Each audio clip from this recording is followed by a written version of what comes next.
This is how to cook buttered chicken.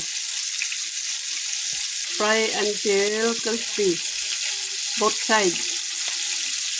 While cooking the chicken, prepare the sauce. Garlic with shallot.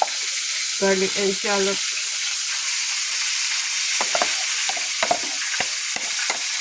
Until brown.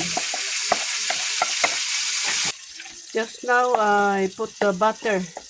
So this is the butter now. And put sugar. Brown sugar. Sugar. About 3 teaspoons.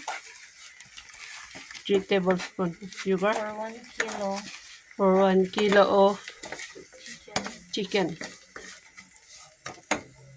And then add water.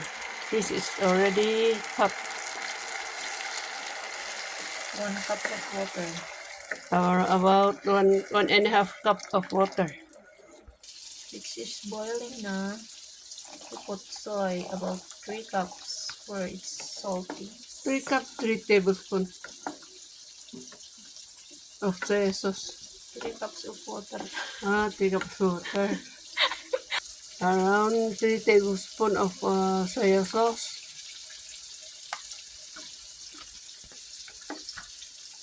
And pepper, black pepper.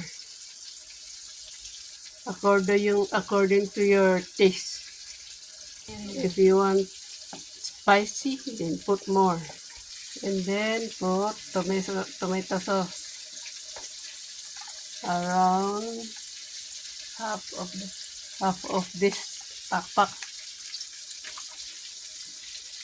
And then stir until become sticky. The sauce. No, I mean not sticky. Add a little salt according to your taste. Buttered chicken. We put it in here. Okay, it's already done.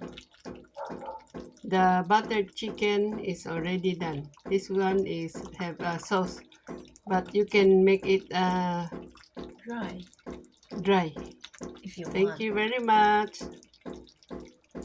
Thanks for watching. Thanks for watching. Next time ulit.